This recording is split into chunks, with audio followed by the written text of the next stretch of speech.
अब मैं बात करता हूं बेटा ऑर्गेनोमेटेलिक कंपाउंड की, और जब बेटा मैं ऑर्गेनोमेटेलिक कंपाउंड की बात करता हूं तो मैं कहता हूं ऑर्गेनोमेटेलिक कंपाउंड्स वो हैं जिनमें carbon atom of hydrocarbon molecule और रेडिकल से अटैच्ड होते हैं मेटल्स या मेटलॉइड्स, या ऐसे नॉन मेटल्स जो कार्बन से लेस इलेक्ट्रोनेगेटिव हैं, which are less electronegative than carbon. पहले डेफिनेशन को देख लेते हैं। बोला these are the compounds in which a metal atom और अ मेटलॉइड और a non metal which is less electronegative than carbon is directly linked to a carbon atom of a hydrocarbon radical or molecule। तो हमने क्या देखा, हमने देखा जब भी हम ऑर्गेनोमेटेलिक कंपाउंड की बात करते हैं तो हम कार्बन मेटल बॉन्ड की बात करते हैं, लेकिन बेटा वो कार्बन इंडिविजुअल नहीं होना चाहिए, वो कार्बन या तो हाइड्रोकार्बन मॉलिक्यूल का हो या हाइड्रोकार्बन रेडिकल का हो, मतलब वो कार्बन हाइड्रोकार्बन से रिलेटेड होना चाहिए। अब केवल मेटल ही नहीं, वहां मेटलॉइड भी लिंक हो सकता है, वहां ऐसे नॉन मेटल भी लिंक हो सकते हैं जो कार्बन से कम इलेक्ट्रोनेगेटिव है। अब वजह जानना चाहिए इसकी, क्योंकि जितने भी ऑर्गेनोमेटेलिक कंपाउंड्स होते हैं उसमें कार्बन जो होता है बेटा वो नेगेटिवली चार्ज होता है, इसलिए मुझे ध्यान रखना है कि कार्बन से मेटल अटैच्ड हो, तो अगर कार्बन से मेटल अटैच्ड है और मैं बॉन्ड ब्रेक करूंगा तो कार्बन पर नेगेटिव चार्ज आएगा। कार्बन से मेटलॉइड अटैच्ड हो, अगर कार्बन से मेटलॉइड अटैच्ड है और मैं बॉन्ड ब्रेक करूंगा तो कार्बन पर नेगेटिव चार्ज आएगा। कार्बन से ऐसे नॉन मेटल्स अटैच्ड हों जो कार्बन से लेस इलेक्ट्रोनेगेटिव हैं, तब भी मैं बॉन्ड ब्रेक करूंगा तो कार्बन पर कौन सा चार्ज आएगा, नेगेटिव चार्ज आएगा। तो मुझे ध्यान ये रखना है कि carbon metal, carbon non metal, carbon metalloid bond हो सकता है, नॉन मेटल कार्बन से लेस इलेक्ट्रोनेगेटिव होने चाहिए, और वो कार्बन इंडिविजुअल कार्बन नहीं होना चाहिए, वो हाइड्रोकार्बन का कार्बन होना चाहिए। बेटा ऑर्गेनोमेटेलिक कंपाउंड्स को हम फर्दर टू पार्ट्स में डिवाइड करते हैं। Organometallic compounds are further divided into two categories. देखें जरा, देखें सबसे पहले मैंने आपसे बात की मेटल कार्बन बॉन्ड हो, मेटलॉइड कार्बन बॉन्ड हो, नॉन मेटल कार्बन बॉन्ड हो। जैसे मैंने जब आपसे बात की कंपाउंड्स की, तो ये है बेटा मेरे पास Grignard reagent. This is what, this is Grignard reagent, short form में हम इसे कहते हैं GR। आपने नाम सुना होगा RMGX। बेटा this is Frankland reagent, Frankland reagent, Frankland reagent. Frankland reagent का जनरल फॉर्मूला होता है R2ZN। बेटा ये वाला जो कंपाउंड है और ये वाला जो कंपाउंड्स हैं ये भी ऑर्गेनोमेटेलिक कंपाउंड्स हैं। इनमें आप देखें जो बॉन्ड है इस वाले कंपाउंड में वो है मैग्नीशियम और कार्बन के बीच, इस वाले कंपाउंड में जिंक और कार्बन के बीच, इस वाले कंपाउंड में टाइटेनियम और कार्बन के बीच, और इस वाले कंपाउंड में सिलिकॉन और कार्बन के बीच। लेकिन आपने क्या देखा है, आपने देखा है कि यहां जितनी बार भी कार्बन मेटल के बॉन्ड्स बने हैं वो कार्बन हाइड्रोकार्बन का है। देखिए वो कार्बन हाइड्रोकार्बन का है, वो कार्बन हाइड्रोकार्बन का है, हाइड्रोकार्बन का है, हाइड्रोकार्बन का है। इस बात को हमें ध्यान में रखना है बार बार, ये इंपॉर्टेंट है, क्योंकि जब भी कभी आता है identify which one of the following is considered as the organometallic compound, तो we have to select the options. तो मुझे देखना पड़ेगा कि मेटल कार्बन का बॉन्ड हो, मेटलॉइड कार्बन का बॉन्ड हो, नॉन मेटल कार्बन का बॉन्ड हो, लेकिन वो कार्बन हाइड्रोकार्बन मॉलिक्यूल का हो। जैसे अब मैं अगर इस कंपाउंड की बात करूं, मैं बोलूं कि भैया BOCH3 होल थ्राइस या C3H7O होल 4 Ti, तो ये ऑर्गेनोमेटेलिक कंपाउंड नहीं है। एक नज़र से देखता हूं तो लगते हैं, लेकिन ये ऑर्गेनोमेटेलिक कंपाउंड नहीं है। यहां बोरॉन और ऑक्सीजन के बीच बॉन्ड है, यहां टाइटेनियम और ऑक्सीजन के बीच जो है वो बॉन्ड है, इसलिए हमने लिखा है कि can not be regarded as the organometallic compound as there is no metal carbon bond. Classification of organometallic compounds. The organometallic compounds has been classified as sigma bonded organometallic compound। मतलब यहां पर क्या हो रहा है, यहां पर कार्बन और मेटल के बीच में, या कार्बन और नॉन मेटल के बीच में, या कार्बन और मेटलॉइड के बीच में सिंगल बॉन्ड है, और आप सभी जानते हैं कि single bond is considered as sigma bond, that is why such compounds are considered as sigma bonded organometallic compounds. तो देखो बेटा, ग्रिग्नार्ड रिएजेंट हो गया, फ्रैंकलैंड रिएजेंट हो गया, टेट्रा एल्काइल लेड भी क्या हो गया, sigma bonded organometallic compound, try alkyl aluminium, tetra alkyl tin, ये सभी क्या हैं, ये सभी हैं सिग्मा बॉन्डेड ऑर्गेनोमेटेलिक कंपाउंड। जो मेरे पास R4P भी है बेटा, इसे मैं एक डिफरेंट फॉर्म में लिखूंगा। R की जगह जब मैं लिखूंगा C2H5 होल 4Pb, तो बेटा इस कंपाउंड को हम कहते हैं tetra ethyl lead. This is tetra ethyl lead, और टेट्रा इथाइल लेड को हम शॉर्ट फॉर्म में कहते हैं TEL। और बेटा this is used as an anti knocking agent. इसे किस फॉर्म में यूज किया जाता है, as an anti knocking agent. चलिए, अगला आया बेटा pi bonded organometallic compound. Pi bonded organometallic compound में जो ट्रांजिशन मेटल्स हैं, यानी कि डी ब्लॉक के मेटल्स हैं, वो अनसैचुरेटेड हाइड्रोकार्बन से जुड़े हुए होते हैं। तो अनसैचुरेटेड हाइड्रोकार्बन मतलब ऐसे हाइड्रोकार्बन जिनमें डबल बॉन्ड या ट्रिपल बॉन्ड होता है, और ये भी न्यूक्लियोफाइल के जैसे कंसीडर किए जाते हैं। ये अपने पाई इलेक्ट्रॉन बॉन्ड को क्या करते हैं, डोनेट करते हैं। तुमने लिखा है the transition metal binds to unsaturated hydrocarbon and their derivatives using their d orbital. Here metal atom is bonded to ligand in such a way that donation of electrons and back adaptation by the ligand is feasible. These are called pi orbitals of the ligand. That is why they are considered as pi organometallic compound या pi complexes.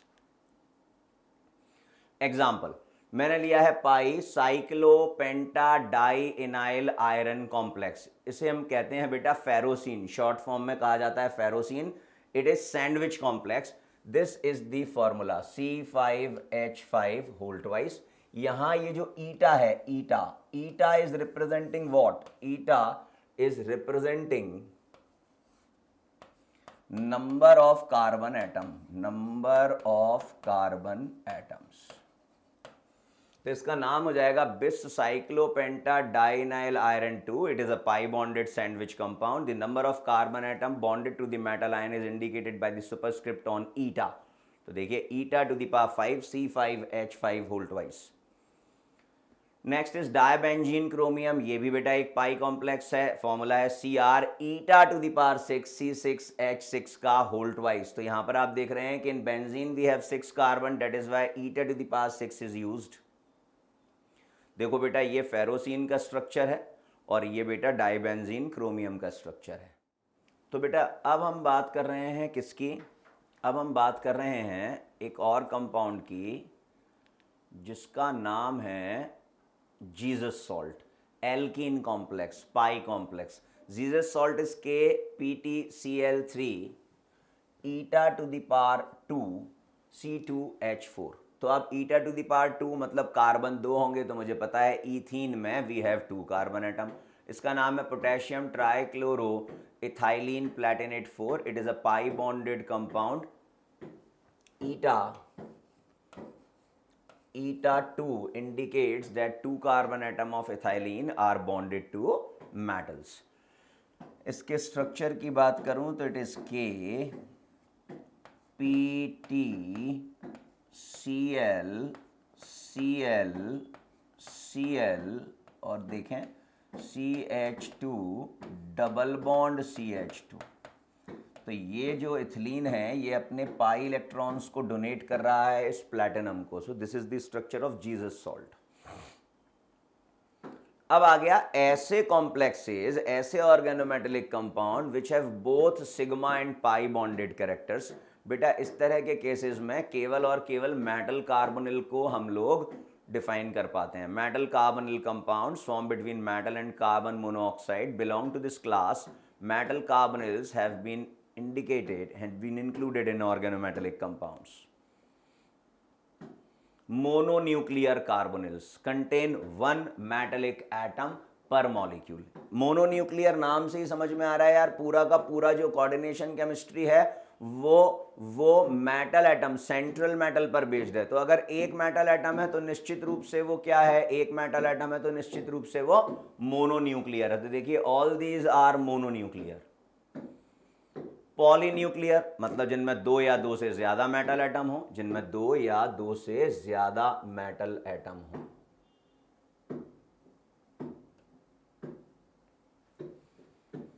To और मोर metal atom पर molecule. तो आप देख रहे हैं Mn2, Fe2, Fe2। Application of organometallic compound. Organometallic compound की application देखते हैं। पहला, ऑर्गेनोमेटेलिक कंपाउंड का सबसे बेस्ट एग्जाम्पल, सबसे इंपॉर्टेंट एग्जाम्पल जो हम लेते हैं वो लेते हैं ग्रिग्नार्ड रिएजेंट। और आपको पता है कि organic compounds, maximum organic compound के सिंथेसिस में हम ग्रिग्नार्ड रिएजेंट को यूज करते हैं। तो has been extensively used for the synthesis of the various organic compounds. 2. Wilkinson's catalyst। बेटा विल्किंसन्स कैटलिस्ट है RHCl PPH3 होल थ्राइस, इसे हम कहते हैं tris triphenyl phosphine chlororhodium 1। It is used as homogeneous catalyst for the hydrogenation of alkene. Hydrogenation of alkene is also known as hardening of oil। hardening of oil, इस reaction को हम इस नाम से भी जानते हैं। इस रिएक्शन में हम निकेल को एज अ कैटलिस्ट यूज कर सकते हैं और हम विल्किंसन्स कैटलिस्ट को एज अ कैटलिस्ट यूज कर सकते हैं। इसमें इंपॉर्टेंट पोर्शन जो है वो है होमोजीनियस कैटलिस्ट। आपसे पूछा जा सकता है इनमें से कौन सा कैटलिस्ट हार्डनिंग ऑफ ऑयल में होमोजीनियस कैटलिस्ट की तरह बिहेव करता है, तो आपका आंसर होगा विल्किंसन्स कैटलिस्ट। फिर बात करूं बेटा Ziegler Natta catalyst, composed of a transition metal generally TiCl4 and tri alkyl aluminium. Tri alkyl aluminium are used as, फिर से इंपॉर्टेंट क्या है, हेट्रोजीनियस कैटलिस्ट है in the polymerisation of alkene. Polythene का जब हम फॉर्मेशन करते हैं तो हम as a catalyst Ziegler Natta catalyst को यूज करते हैं। इससे हम लेते हैं TiCl4 प्लस R3Al। यहाँ R मोस्टली इथाइल या मिथाइल CH3 या C2H5 होता है। लिख देता हूँ R is mostly either CH3 और C2H5। अब आ गए बेटा सिनर्जिक बॉन्डिंग पर। यह बड़ा इंपॉर्टेंट केस है, इस पर बेस्ड क्वेश्चंस भी हमसे काफी पूछे जाते हैं। एनसीईआरटी में इससे रिलेटेड लाइंस आपको 2 या 3 दे रखी हैं। तो जरा समझते हैं सिनर्जिक बॉन्डिंग क्या है। बहुत आसान है और बहुत सिंपल से क्वेश्चंस बनते हैं जो आप इजीली सॉल्व कर पाएंगे। बेटा सिनर्जिक बॉन्ड मतलब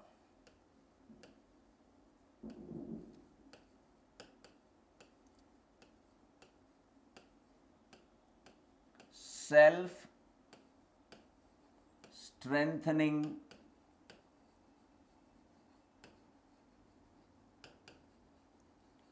बॉन्ड। मतलब वो बॉन्ड जो खुद से स्ट्रेंथ जो है वो लेता है। Synergic bond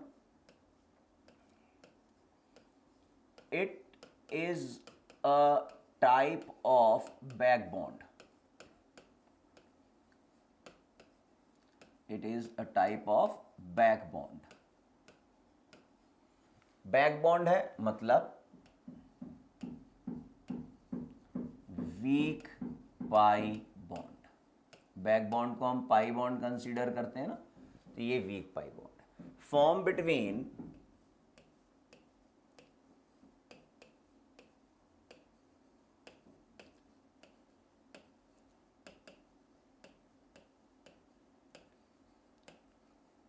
metal and carbonyl.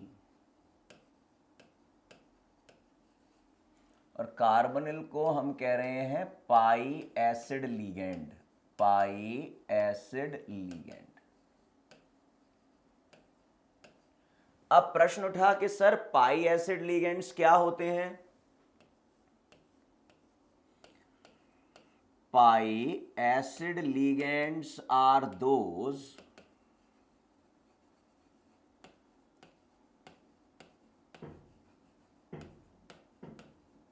भाई लीगेंड है तो एक काम तो कॉमनली करेगा, इलेक्ट्रॉन पेयर डोनेट करेगा, है ना। तो pi acid ligands are those which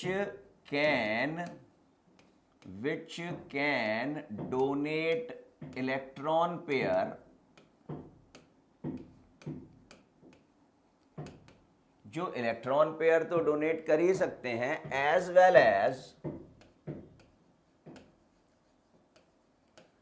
can accept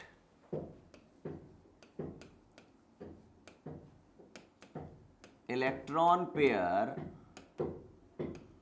by using their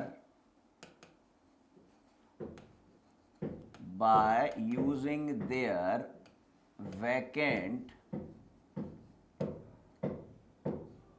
anti-bonding molecular orbital। अपने पाई एंटी बॉन्डिंग मॉलिक्यूलर ऑर्बिटल जो वैकेंट हैं, खाली हैं, उनका यूज करते हुए ये मेटल से इलेक्ट्रॉन पेयर को एक्सेप्ट करते हैं। मतलब इनको मेटल जो है वो क्या दे रहा है, इलेक्ट्रॉन पेयर दे रहा है, मेटल दे रहा है इलेक्ट्रॉन पेयर। और ये कैसे ले पा रहे हैं, क्योंकि इनके पास pi anti bonding molecular orbital vacant है, तो इस वजह से नाम पड़ा पाई। लीगेंड ये हैं, एसिड क्यों कह रहे हैं, आपको पता है कि जितने भी लुईस एसिड्स होते हैं they can accept electron pair, वो इलेक्ट्रॉन पेयर एक्सेप्ट कर सकते हैं। तो एक तो इलेक्ट्रॉन पेयर एक्सेप्ट कर रहा है इसीलिए एसिड, इलेक्ट्रॉन पेयर दे पा रहा है इसीलिए लीगेंड, और जो इलेक्ट्रॉन पेयर एक्सेप्ट कर रहा है वो किन ऑर्बिटल्स को यूज करते हुए कर रहा है, pi star anti bonding molecular orbital को, डेट्स वाई पाई। तो इसीलिए हमने इनको नाम दिया पाई एसिड लीगेंड्स। ये कार्बोनिल और साइनाइड दोनों ही हो सकते हैं, लेकिन हम मोस्टली सिनर्जिक बॉन्डिंग को ऑब्जर्व करते हैं किसमें, कार्बोनिल में। किसमें ऑब्जर्व किया जाता है, कार्बोनिल में ऑब्जर्व किया जाता है।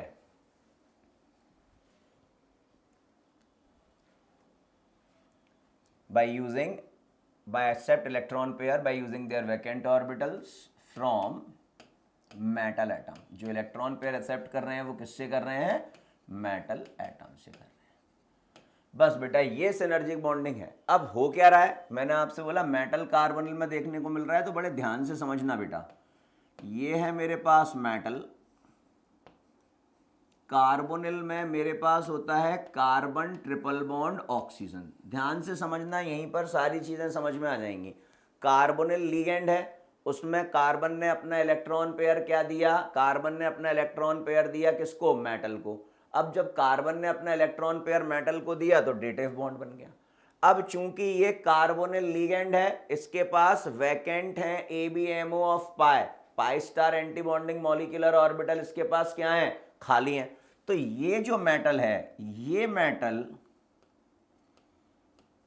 अपने इलेक्ट्रॉन्स इस कार्बन को दे देगा, क्योंकि इसके पास ऑर्बिटल्स खाली हैं। तो मेटल के इलेक्ट्रॉन्स कहां से जाएंगे, कार्बन के पास। कैसे जाएंगे, बैक बॉन्डिंग के थ्रू। बैक बॉन्डिंग के थ्रू ये कार्बन को क्या दे रहा है, इलेक्ट्रॉन दे रहा है। तो अब यहां ये जो बॉन्ड है, this bond is synergic bond. ये जो बॉन्ड है बेटा, ये बॉन्ड कौन सा है, सिनर्जिक बॉन्ड है, जो एक प्रकार का बैक बॉन्ड है। किस किस के बीच में फॉर्म हो रहा है, मेटल और कार्बन के बीच में फॉर्म हो रहा है। किसके बीच में फॉर्म हो रहा है, मेटल और कार्बन के बीच में फॉर्म हो रहा है। अच्छी बात है सर। अब अगर मेटल और कार्बन के बीच का बॉन्ड यानी कि सिनर्जिक बॉन्ड अगर स्ट्रांग होगा, तो कार्बन और मेटल के बीच में फोर्स ऑफ अट्रैक्शन बढ़ेगा। और अगर कार्बन और मेटल के बीच में फोर्स ऑफ अट्रैक्शन बढ़ेगा तो दोनों एक दूसरे के क्या आएंगे, नजदीक आएंगे। तो जब ये दोनों एक दूसरे के नजदीक आएंगे तो इन दोनों के बीच में डिस्टेंस बढ़ेगी, मतलब कार्बन ऑक्सीजन बॉन्ड लेंथ बढ़ेगी। तो यहां हम कहते हैं, क्वेश्चन जिस तरह से पूछा जाएगा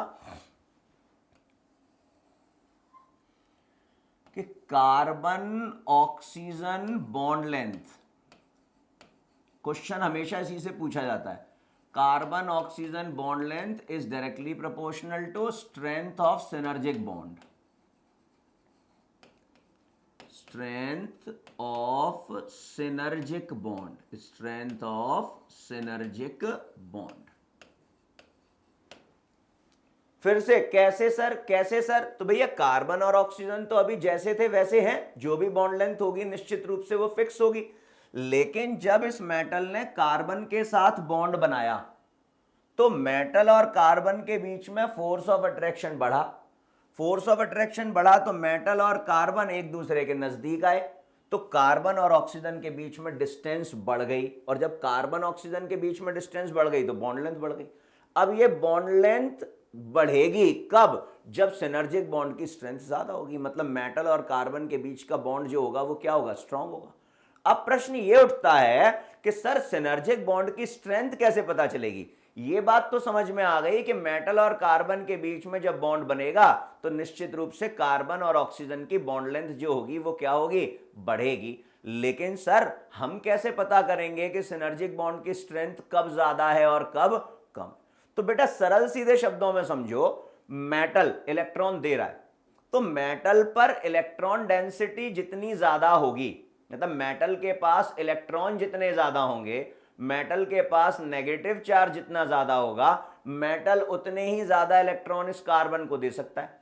और जितने ज्यादा इलेक्ट्रॉन इस कार्बन को देगा, सिनर्जिक बॉन्ड का स्ट्रेंथ उतना ही क्या होगा? ज्यादा होगा। सिनर्जिक बॉन्ड का स्ट्रेंथ जितना ज्यादा होगा, कार्बन ऑक्सीजन की बॉन्ड लेंथ उतनी ही ज्यादा होगी। तो पहला पॉइंट जो मैं समझ पा रहा हूं वो क्या? कि strength of synergic bond,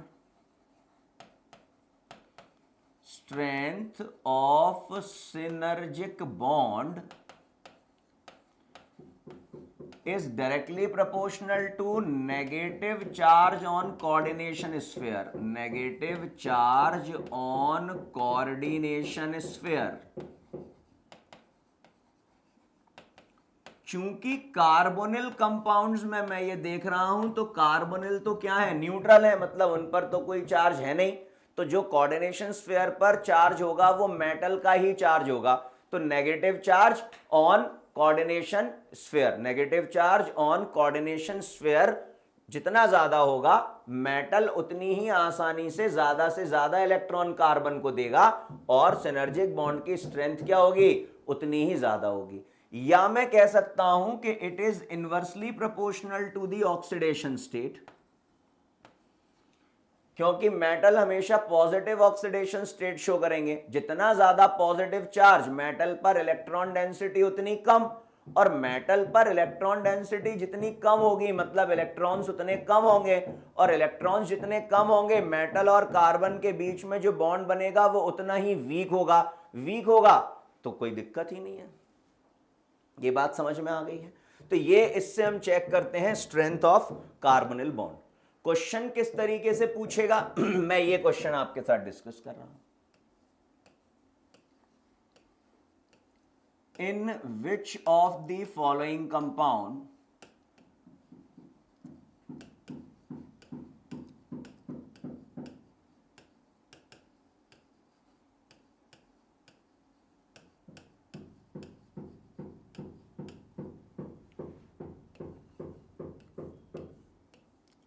carbon oxygen bond length is maximum?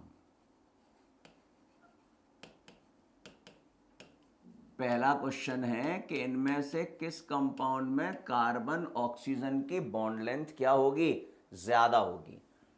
Option number 1 FeCO5,